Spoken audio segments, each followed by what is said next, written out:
Manikandan sir, ஒடிசாவுடைய தேர்தல் பிரச்சாரத்தில் பூரி ஜெகநாதர் ஆலயத்தினுடைய தங்க புதையலுடைய சாவி தமிழ்நாட்டில் தான் இருக்கு அப்படின்னு சொல்லிட்டு பிரதமர் நரேந்திர மோடி பேசியதற்கும், கோயிலுக்கு சொந்தமான நகையெல்லாம் உருக்கிட்டாங்க, அதில் எவ்வளோ ஆட்டையை போட்டாங்கன்னு தெரியல அப்படின்ட்டு திரு எடப்பாடி பழனிசாமி பேசியிருப்பதற்கும் பெரிய அளவில் வித்தியாசம் இருப்பதாக தெரியல.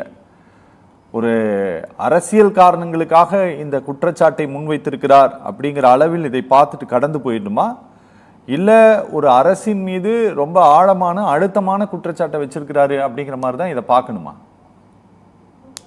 நிச்சயமா சார், நீங்க கேட்ட கேள்வி கடைசியில வரேன். திரு கோடங்கி அவர்களுக்கு சில செய்தி, எனக்கு முன்னாடி பேசின திமுக சகோதரி அவர்களுக்கு சில செய்தியை சொல்லிட்டு நீங்க கேட்ட கேள்விக்கு வரேன். இந்துக்கள் என்றால் திருடன், ராம எந்த காலேஜ்ல இன்ஜினியரிங் முடிச்சா, நெத்தியில என்ன இது ரத்த வழிதா அப்படின்னு இந்துக்கள் மேல அபரிதமான ஒரு அன்பும் பாசமும் காட்டிய திரு கருணாநிதி, முன்னாள் தமிழக முதலமைச்சர், இன்றைய முதலமைச்சர் ஸ்டாலினுடைய அப்பா திரு கருணாநிதி அவர்கள் நீதி கேட்டு நெடும்பயணம், எதுக்கு திருச்செந்தூர் கோயில்ல வேல் காணாம போயிடுச்சுன்னு நீதி கேட்டு நெடும்பயணம் போனாரு. எவ்வளவு பெரிய ஒரு இந்து மதத்தின் மீது ஆழ்ந்த பற்றாளர் அவரு. நீதி கேட்டு நெடும்பயணம் போன அரசியல் நாடகம் அன்னைக்கே இருக்கிறது கருணாநிதி அவர்கள் பண்ணிருக்கிறார் அப்படிங்கறத கோடங்கி மாதிரி ஒரு காலத்துல இருந்து அரசியல பாக்குற அவருக்கு நான் நினைவுறுத்த விரும்புறேன். RSS பற்றி திரு என்.ஜி. ராமச்சந்திரன் என்ன சொன்னாங்க அப்படின்னு அந்த திமுக சகோதரி சொன்னதா எனக்கு கேள்வி. ஏன்னா ஆடியோ சரியா வரல, அதைத்தான் அவங்க பேசிட்டாங்க. 100% ஏற்கிறேன். RSS பற்றி திரு என்.ஜி. ராமச்சந்திரன் என்ன சொன்னாரு, இந்த சகோதரி சொன்னதை நான் ஏற்கிறேன். தமிழகத்தில் தவிர்க்கப்பட முடியாத ஒரு மூத்த, இன்றளவும் அரசியல் களத்தில் இருக்கக்கூடிய ஒரு தலைவர். RSS பத்தி நான் சொன்ன ஒரு வார்த்தையை சொல்றேங்க. RSS ஒரு சமுதாய இயக்கம். RSS நாம் தவறாக புரிந்து கொண்டு விட்டோம். அது ஒரு சமுதாய இயக்கம் என்பதை நமது கழக தொண்டர்கள் அனைவரிடத்தும் எடுத்து சொல்ல வேண்டும். முரசொலி ஜூலை 16, 1999 சொல்லியவர் மரியாதைக்குரிய கருணாநிதி. திரு எம்ஜிஆர் அவர்கள் RSS பத்தி சொன்னதை நான் ஏத்துக்கிறேன்.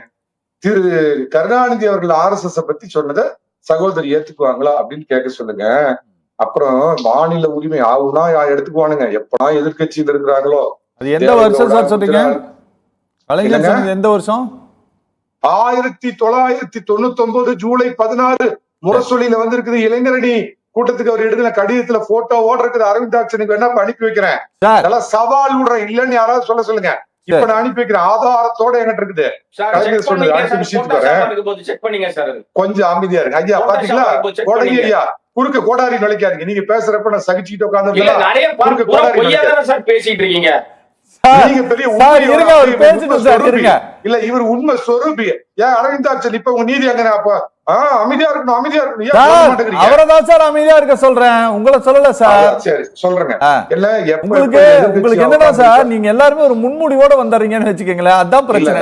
அவரதான் அமைதியா இருக்கேன்னு சொல்றேன். என்ன இல்ல ராமனை டொய்யும் குறுக்க போனீங்களா? இது அப்படியே யோசிச்சு போறீங்களா? அதுக்காக கேட்டேன் நான் விஷயத்துக்கு வந்தேன். யோசனை இல்ல சார். சரி சார், என்ன பேச விடுங்க சார். சொல்லுங்க. அதாவது யாருன்னு பாத்தீங்கன்னா தேவகவுடா, குஜ்ரால், வாஜ்பாய், மன்மோகன் சிங் 1, மன்மோகன் சிங் 2, எந்த கட்சி பிஜேபி ஒட்டு போட்ட ஜனதா தளம், கூறு போட்ட ஜனதா தளம், மன்மோகன் சிங் 1 கொள்ளையடிச்சது 2, எல்லாத்துலயுமே மந்திரியா உட்காந்து நல்லா பலமான நல்ல துறையெல்லாம் வாங்கி பொழிப்பானுங்க. அப்ப மாநில உரிமை பத்தி வாய் துறக்க மாட்டாங்க. கட்சித்தீவை விட்டு கொடுத்தது யாருங்க? காவிரி பிரச்சனையை உரிமை விட்டு கொடுத்தது யாருங்க? பிஜேபி, பாசிச பாயாச பாஜக. அது கொண்டாந்த NIA சட்டத்தை ஆதரிச்சு பார்லிமெண்ட்ல ஆதரிச்சு ஓட்டு போட்டது யாருங்க? EWS எக்கனாமி வீக்கர் செஷன் அதுக்கு கொண்டு வந்த ஒதுக்கீடு சட்டத்தை ஆதரிச்ச காங்கிரஸோட கூட்டணி போட்டுக்கிட்டு, கம்யூனிஸ்டோட இவங்க கூட்டணி போட்டுக்கிட்டு, இவங்க கேட்டா ஆகுனா எப்ப எதிர்கட்சி வராங்களோ ஐயோ மாநில உரிமை போயிடுச்சு. ஐயா கல்வி பட்டியல் போயிடுச்சுல, இந்திரா காந்தி காலத்துல எமர்ஜென்சி அப்ப மத்திய பட்டியலுக்கு போயிடுச்சுல்ல, அதை இது வரைக்கும் மீட்டு கொண்டு வந்தீங்களா? இத்தனை பிரதமர்களுக்கு கீழே வளமான பொழிக்கிற மந்திரி சபையோட உட்கார்ந்து இந்த திமுக அமைச்சர்கள் எத்தனைக்கு மாநில உரிமையை மீட்டுக்கிட்டு வந்தாங்க? எப்ப பார்த்தாலும் இந்த வேசம் எதிர்கட்சியா உட்கார்ந்து இருக்கப்ப மாநில உரிமை, மாநில சுயாட்சி. என்னையா சுயாட்சி உங்களுக்கு போயிடுச்சு? இந்தியாவில் இருக்கிற 27 மாநிலங்களுக்கு என்ன உரிமைகளும் என்ன சுயாட்சியும் இருக்குதோ அதுதான் தமிழ்நாட்டுக்கும் இருக்குது. வேற என்ன அப்படி மாநில சுயாட்சி பறி போயிடுச்சா? நீங்க பிரிவினை பேசின கட்சி. சுதந்திரம் வேண்டாம், சரி. சுதந்திரம் ஒரு கருப்பு நாள், வெள்ளக்கார துறைகளே எங்களை விட்டு போயிடாதீங்கன்னு நீங்க பிரிவினை பேசின கட்சி. சரி. உங்களுக்கு மாநில உரிமை சார், அப்படின்னு தங்கத்துக்கு வாங்க. பேசி நீங்க பிரிவினை நோக்கி கொண்டு போவீங்க. அதை சார், தங்கத்துக்கு வாங்க. என்ன பேச விட்டுருங்க சார், நான் முடிச்சிடுறேன். அடுத்தது பாத்தீங்கன்னா ஒரே ஒரு விஷயம் நேரடியா சொல்றேன் சார். நான் ஒரு கிறிஸ்தவனாக இருப்பதில் நான் பெருமைப்படுகிறேன். தேவாலயத்துல போய் உட்காந்துட்டு கிறிஸ்துமஸ் கேக் சாப்பிடுவீங்க, தொப்பி போட்டுட்டு போய் ரம்ஜானுக்கு பிரியாணி சாப்பிடுவீங்க. ஆனா இந்து மதத்தோட தீபாவளி பண்டிகைக்கு வாழ்த்து சொல்ல மாட்டேன்னு ஒரு மைனாரிட்டி அப்பீஸ்மெண்ட் அரசியல் பண்ற அகில இந்திய அயோக்கிய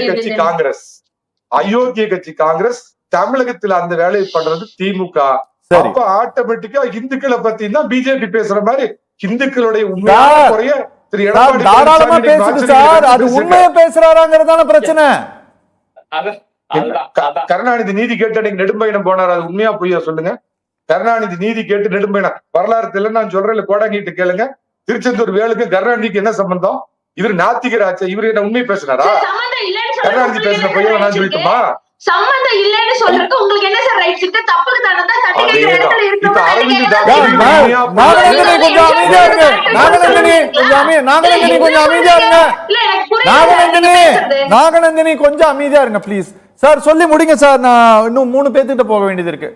எடப்பாடி பழனிசாமி உண்மையை பேசினாரா இல்ல உண்மைக்கு மாறா பேசுறாராங்கிறது முடிவு பண்றது அரவிந்த் தாட்சரோ மத்தவங்களோ நானோ கிடையாது. மக்கள் மனசுல புரிஞ்சிட்டு இருக்கிற அறநிலைத்துறை சட்டம் என்ன? அறநிலைத்துறைங்கிறது ஒன்லி மேற்பார்வையிடுற ஒரு புரிஞ்சிருச்சு சார், புரிஞ்சிருச்சு. Okay okay okay okay sir, okay okay okay okay okay okay.